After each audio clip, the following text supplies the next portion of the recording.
shir ay ku kulmeen mucaarid iyo muxaafidba wakiilada xisbiyada siyaasadda Somaliland ee dalka Norway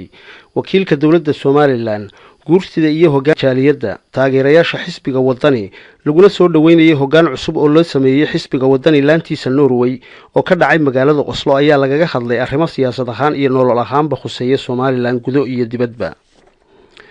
wakiilada saddexda xisbi qaran iyo mas'uuliyiinta kale ee shirka ka hadlay waxay si isku mid ah aragti ahaan u muujiyeen in loo baahan yahay in siyaasadda Somaliland mucaarad iyo muxaafidba laga joojiyo yooyootanka iyo weeraha xanafta leh ee difaaca iyo weerarka ah ee la isu mariyo warbaahinta in saddexda xisbi qaran yihiin hanti qaran oo la wada leeyahay loona baahan yahay in la koriyo isla markaana xisbiyada mucaaridka ah iyo xukuumaddu ay ahaadaan qaar ixtiraam iyo sharci isugu gudbiya hadba wixii sixid iyo toosin u baahan iyo in qurba jooggu xisbigu doonaha ahaadee uu u midoobo ka qayb qaadashada horumarinta dalka iyo adeegyada guud ee bulshada qodobada iyo qaar kale oo ku lamaada oo madasha lagu soo qaadayba mas'uuliyiintii ka hadashay weerihii ay ku cabireen waxa ka mid ahaa dad kala socda iyo inaguna waxaanu la midnahay isaga siyaasadeenu cay iyo qurun iyo aflagaado iyo xumaan way ka reebantay waxaynu dhaliilaynaa dhaliil sax ah oo toosina taasa inahay oo runtii laynooga baahan yahay oo aad iyo aad aynu ugu baahannahay sidaynu u adkaan lahayn jaaliyadda Somaliland ee Norway waayo jaaliyaddu muddo imika laga joogo run ahaantii active maaha muddo dheer haddaynu nahay canaantana ma laha hebel qof kalena ma laha dhammaanteen inta halkan joognaaba mas-uul baynu ka nahay cid walbaana waa mas-uul oo halkan taagan maanta waxaynu doonaynaa in aynu soo noolayno jaaliyaddii Somaliland ee jiri jirtay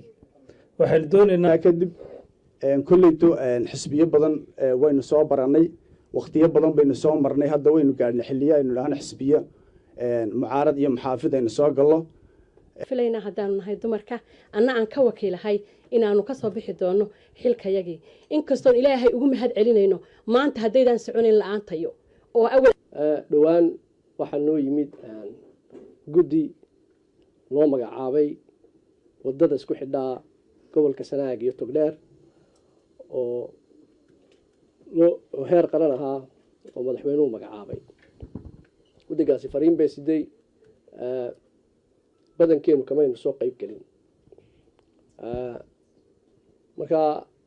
waxaan jeclaan lahaa ama aan naga codsan lahaa siyaasaddu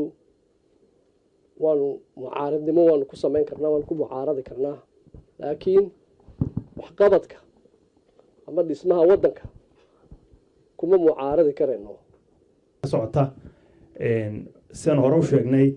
waxa weeye siyaasad aan 18 May waan ka hadlay waxaan war madaxdan maaragtay qaabkan sharafta dareen isugu jawaabaysa ha joojiyaan qaab cilmiyeysan oo walaalnimo oo wadaninimo inaynu u wada hadalno aynu wada shaqeyno markaan qalad sheegayna inaan qaladkii si sax ah u sheego markaan wixii la igu eedeeyay aan ka jawaabayna inaan eedii aan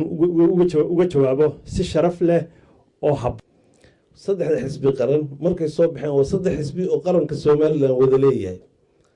waa la tartamayaa tartankuna ceeb maaha marka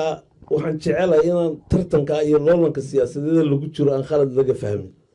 haddaynu maanta eegno siyaasadda maamuskeed waa inuu xusbigu deehayaa maamulka madadaaladiina waa inuu mucaarid ahaadaa maamus jabkiina waa markaan midnaba ku jirin kulankaas waxa kale oo ka hadlay xildhibaan ka mid ah golaha deegaanka Oslo hoggaanka jaaliyadda gudoomiyaha guurtida jaaliyadda gudoomiyaha jaaliyadda kilka shanaad ee Itoobiya iyo xubno kale oo ka mid ah dadkii ka qayb galay shirkaas Musa Jambiir iyo Maxamed Janadif TV-ga qaranka Oslo Norway